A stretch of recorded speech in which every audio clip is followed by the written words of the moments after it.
In the day's other headlines, former U.S. National Security Advisor John Bolton pleaded guilty today to a single count of illegally retaining classified information. The former Trump administration official turned Trump critic appeared at a federal court in Maryland and said he was sorry for his actions. Bolton faced 18 counts related to his handling of classified information, including accusations that he shared notes with family members while writing a memoir. Outside the courthouse, prosecutors said Bolton, quote, put our national security at grave risk. No one is above the law, and I hope that this prosecution sends a clear message that we will vigorously investigate and prosecute individuals who violate our national security laws. As part of the deal, Bolton will pay more than $2 million in fines and could face up to 5 years in prison.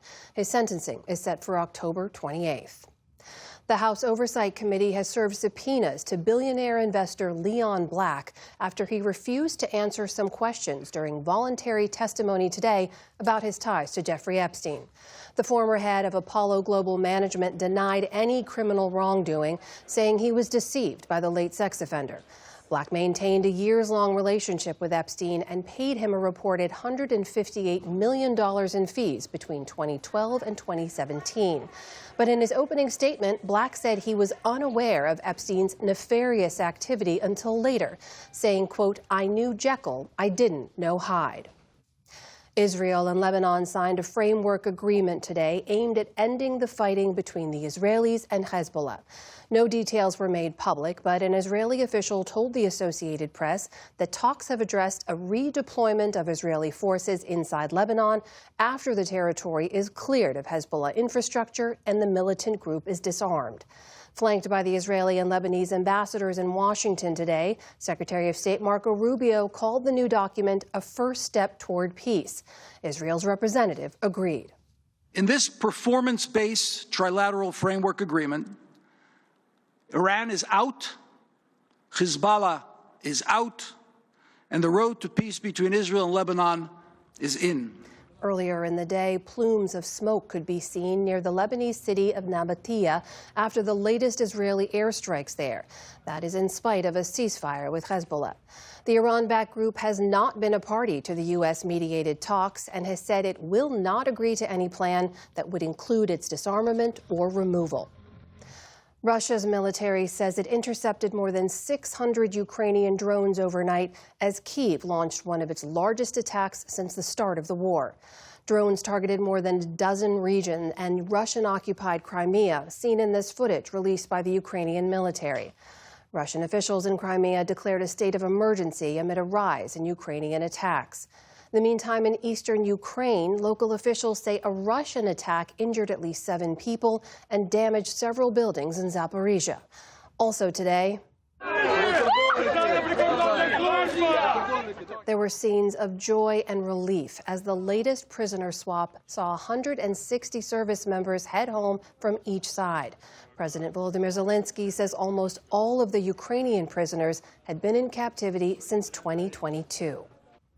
The heat wave sweeping Europe this week is the most severe and widespread ever recorded. That's according to a study published today by the World Weather Attribution Group made up of scientists and climate experts.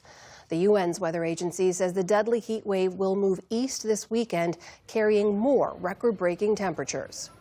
Just to remind you, we're in June. We are in June. We're seeing heat levels which would be more typical of late July, of August. And the records keep falling, with the UK breaking its June temperature record for the 3rd straight day. Spain also saw new all-time June highs this week. Health authorities there estimate more than 300 deaths could be attributed to heat.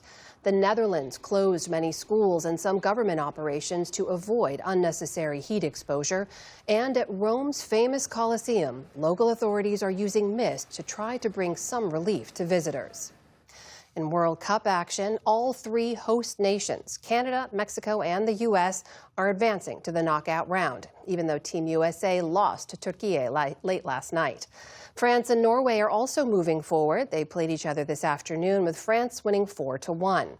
Also today, Senegal easily defeated Iraq 5-0 to stay in the running for a place in the round of 32. The knockout stage of the tournament starts on Sunday. On Wall Street today, stocks ended slightly lower as AI shares continue to weigh on the markets. The Dow Jones Industrial Average slipped just over 40 points. The Nasdaq fell 60 points, or about 0.25%. The S&P 500 also closed out the week just a touch lower.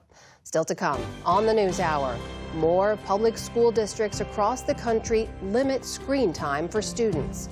David Brooks and Jonathan Capehart weigh in on the week's political headlines. And the WNBA suspends a player for a foul against league star Caitlin Clark.